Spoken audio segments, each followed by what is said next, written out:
You didn't tell me you were getting McDonald's. Some breakfasts are irresistible. Get 2 sausage McMuffin with egg sandwiches for $5.50. Ba-da-ba-ba-ba.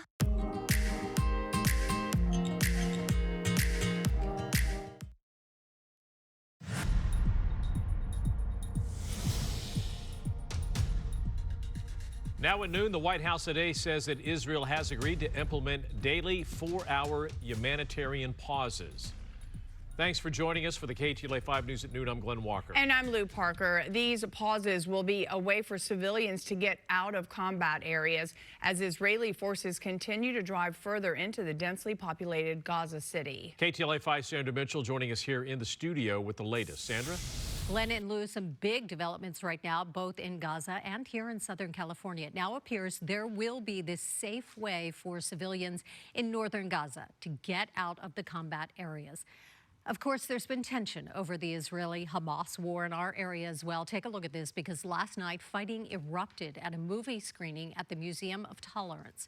This is West Los Angeles. Incredible scene out there. There were a lot of people punching, pushing, fights between pro-Palestinian and pro-Israeli demonstrators. About 200 people were there to attend that movie screening.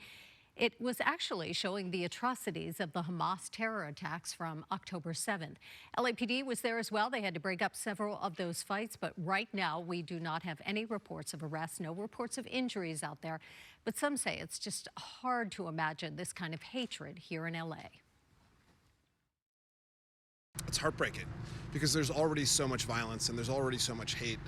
To do things that just elevates that at a site of, that honors the pain and remembrance of a really awful time is really deeply sad. All right, now to the very latest in Gaza. The White House says Israel has agreed to pause fighting every day to allow civilians to get out of the combat areas. Those pauses will go on for 4 hours a day.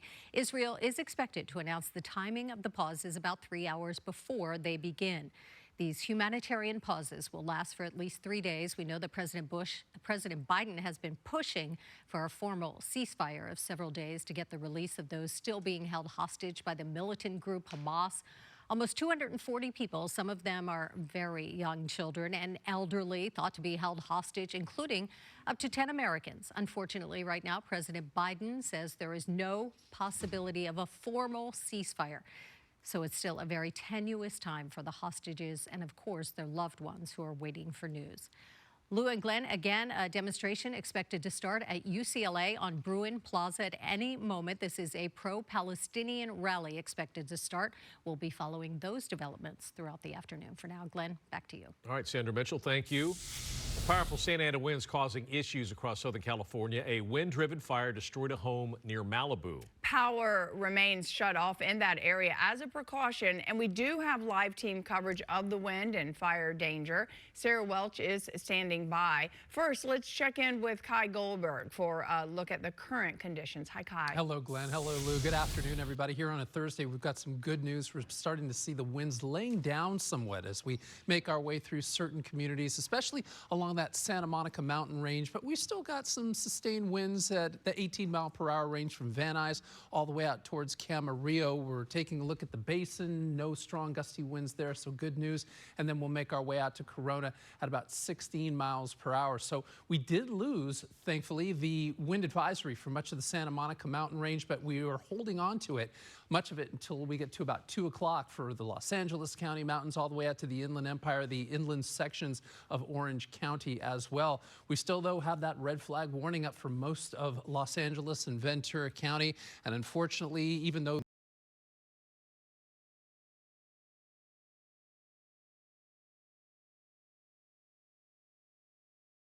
conditions and fire weather danger, for more on that, we're going to turn you over to our KTLA's Sarah Welsh. She's in the Malibu area. And Sarah, unfortunately, we've got some property that was lost last night. Hi, Kai. Good afternoon. Yeah, that's right. Those red flag conditions, they are prompting people to be on high alert. And yes, there was a house fire overnight. We'll get to that video in just a moment. Here along Las Flores, though, because of the winds, there's about 250 customers right now that remain without power as a precaution. They've been out they've been without power and could be for the next several hours as firefighters